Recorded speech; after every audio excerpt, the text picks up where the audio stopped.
Hello, I'm Executive Chef Joseph Schutze. Welcome to our kitchen. Today I'd like to share with you my recipe and technique for doing barbecued spare ribs. There are many ways to do it, but in this particular time, I would like to introduce you to something called rapid infusion. So rather than putting our ribs into a brine for 24 hours or just dry rubbing and let it sit, and any type of tenderization that way or flavor profile building, using rapid infusion, we're going to use a chamber vacuum sealer, and by putting the protein, the pork, into a vacuum environment, it actually opens the pores up and enables the brine or your marinade to get into the meat faster. So join me now as I show you how this is done.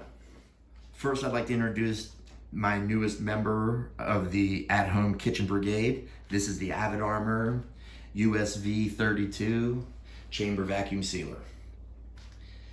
I've owned many chamber vacuum sealers over the years, for 20 years now. And the thing that I love the most about this one is its size and the price. All of the other ones are so darn heavy and they're considerably more expensive. And when you're looking for a piece of equipment at home, some things need to come into play. Obviously price, that's no matter what you do when you purchase, whether it's for your restaurant or for home use, price is important. Quality is important. Also, you need to be aware of mobility and practicality. When you have a 70-pound piece of equipment in your kitchen, moving it around is a challenge. And most kitchens do not have a dedicated station to do nothing but vacuum seal. That's where the Avid Armor is a far better product than the others. To begin our process of rapid infusion, let us take our pork ribs. Let's add our brine or marinade, whatever you're doing. We'll cover it. And then wrap it with plastic wrap and put it to the chamber vacuum sealer.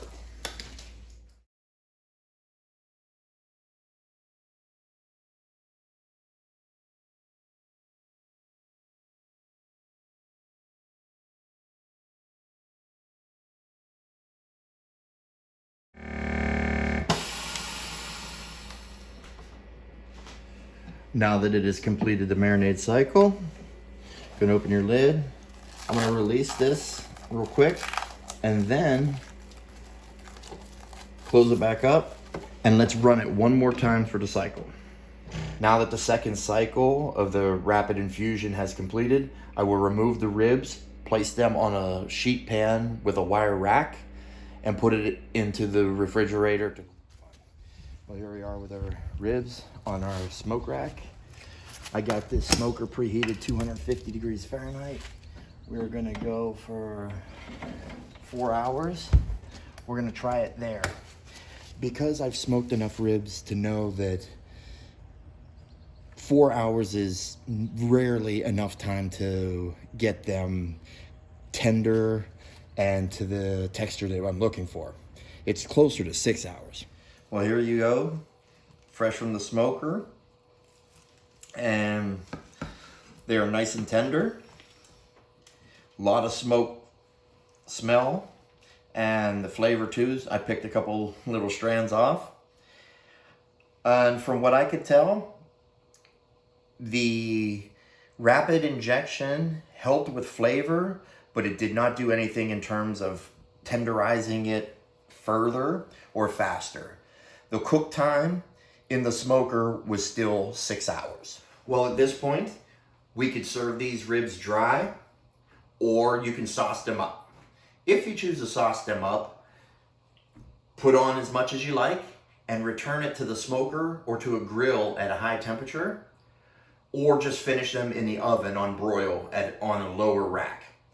Just long enough to caramelize the sauce. Well, there you have the rapid injection for doing smoked ribs. The flavor profile is fantastic.